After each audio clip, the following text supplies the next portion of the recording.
Magandang tanghali mga kabutingting. Mayroon tayong gagawin, no? Kararating lang.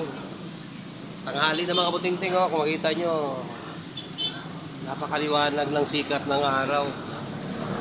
Okay mga kabutingting, ang sabi ng may-ari, ang TV na ito, minsan, nawawala na yung picture. Kung minsan naman mga kabutingting, may picture. Pagka minsan nawawala ang picture pero ang boses or ang palabas ng pinanood nila ay andun pa pero ang boses nawawala. Ngayon kanina nung andito yung may-ari ay tinisting namin yung unit na ito. Pagkasaksak namin sa unit na ito, okay naman siya, dire-diretso naman yung andar niya. May picture. Makalipas ang matagal mga kabutingting, mga kalahating oras, ayun na, doon na nagluluko. Lumalabas, nawawala, lumalabas, bumabalik yung picture niya hanggang sa tuluyang nawawala na. Pero kapag gagamitan mo ng flashlight,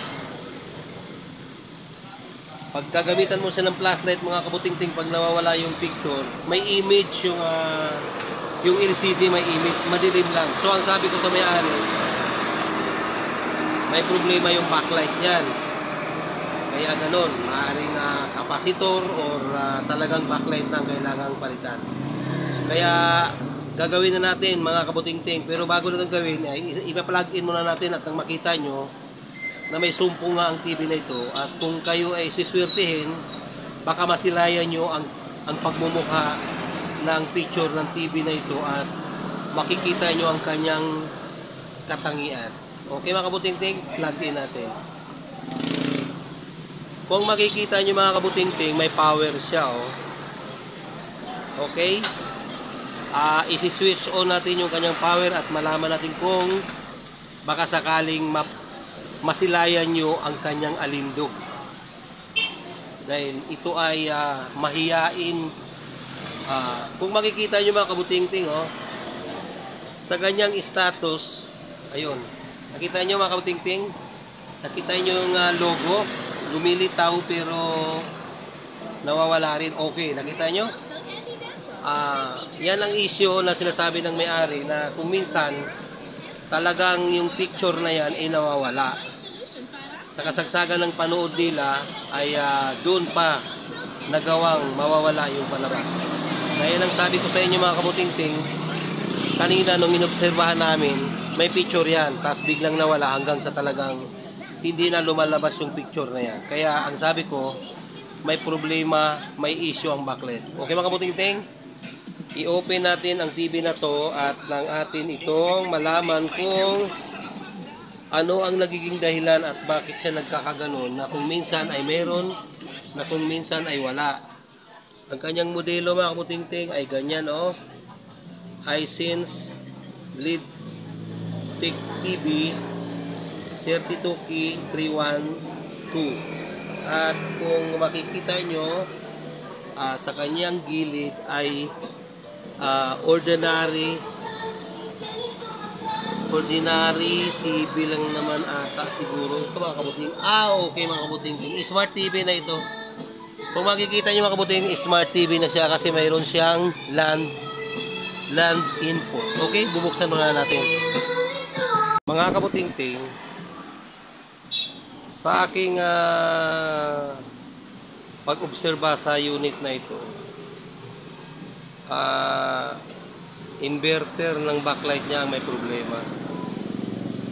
Kung makita nyo, naka-plug in yung ating unit. At kung makita nyo mga kabutingting, naka-power yan, oh, at nakakabit yung kanyang backlight connection. Kung makikita nyo mga kabutingting, mga kabutingting, wala siyang ilaw, oh. Hindi gumagana yung kanyang backlight inverter. Ayan, nakita nyo, sumindi. Tapos namamatay rin. Ang problema mga kabutingting ay kanyang backlight inverter. Oh, kita nyo, sumisindi na naman, oh. Oh, di ba mga kabutingting? May konting tupak ang inverter nito. Kaya lang mga kabutingting, sabi ko sa inyo, kung sakaling inverter ang sira niya, ay i-convert natin siya ng DIY backlight. Ang problema mga kabutingting, papalag out ko ang problema mga kabutingting, kapag gagamitan mo siya ng backlight inverter, ay maligamgam ang liwanag ng ilaw mga kabutingting. Lalagyan ko siya ng DIY backlight inverter. Kung makikita nyo, kung ipa-plug in ko yung aking DIY backlight inverter, na ito naman auto reducer din naman, kaya niya magpasindi ng ilaw mula 12 volts hanggang 180 volts. Kayang pailawin ng aking backlight DIY. Pero kung makikita niyo mga butingting, ang liwanag na kinakain ng ating ilaw ay madilim. Kaya nung siya ay aking kinabitan ng backlight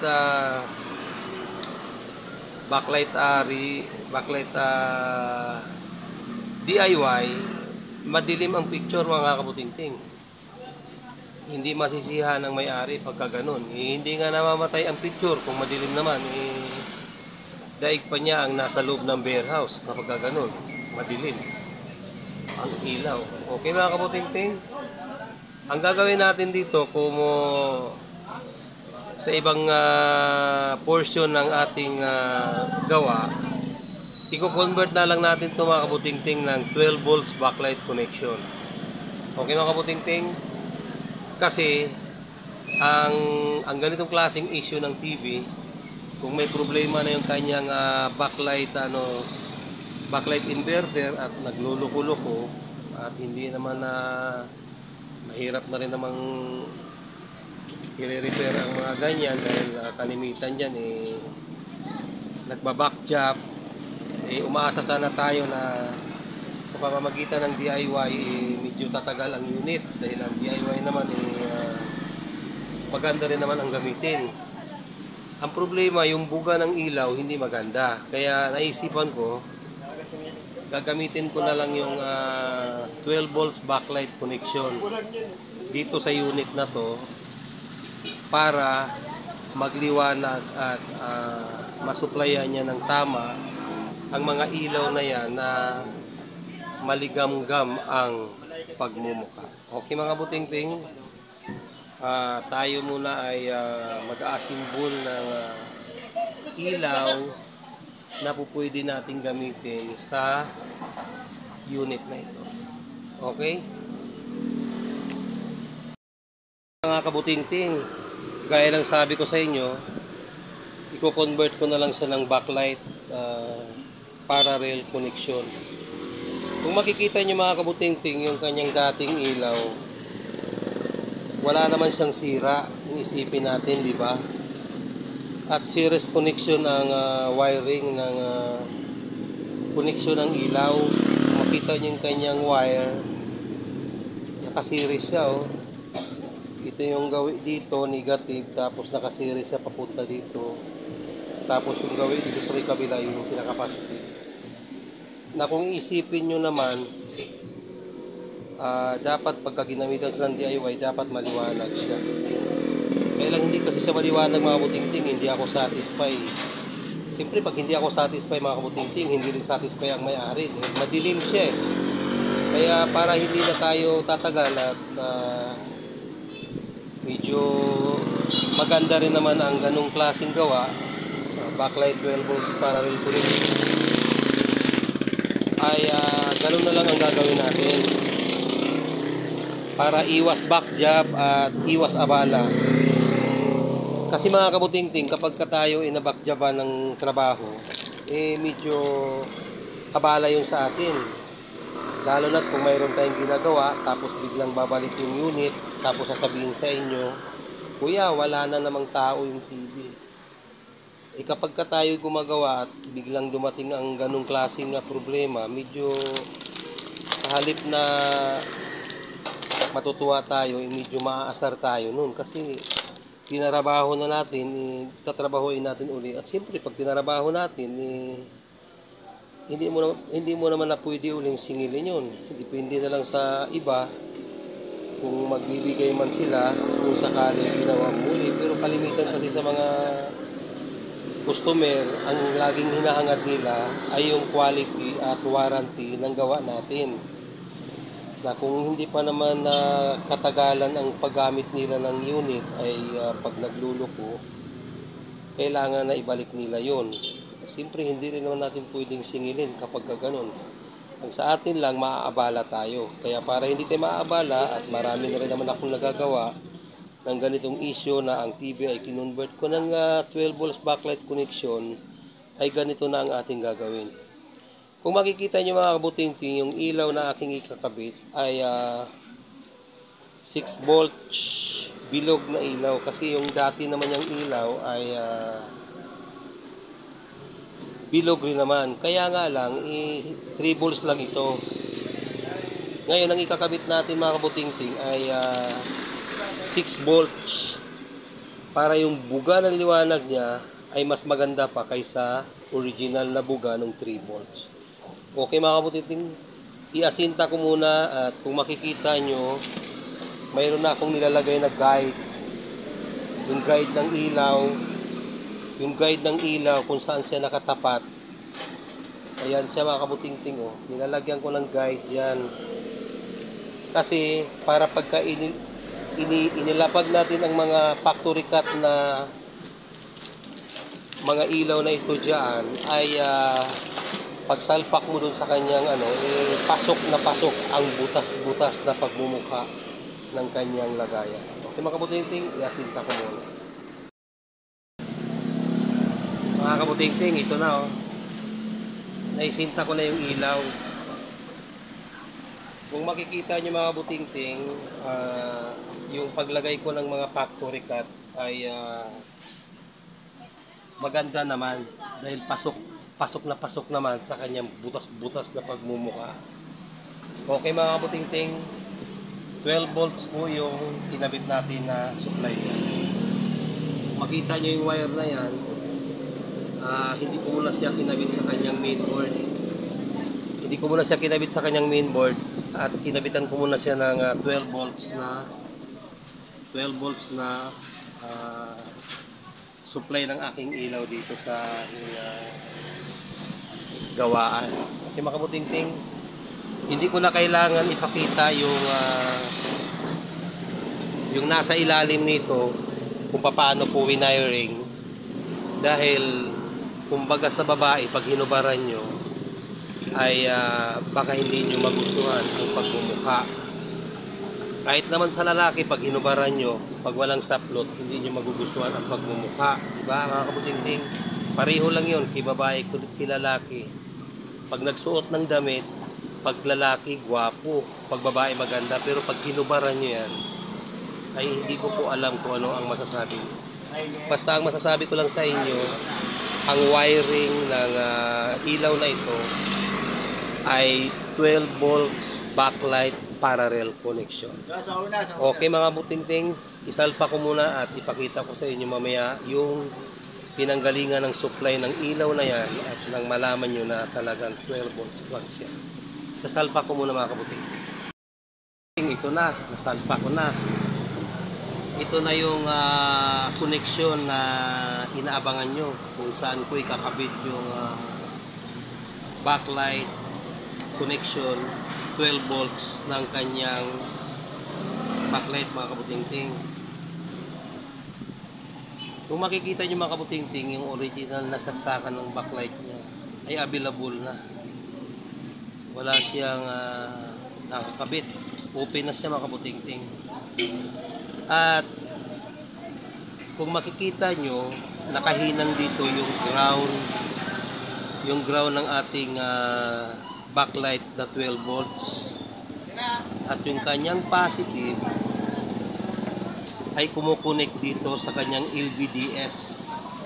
connection na 12 volts na kung pagmasdan nyo, kulay pula po yan.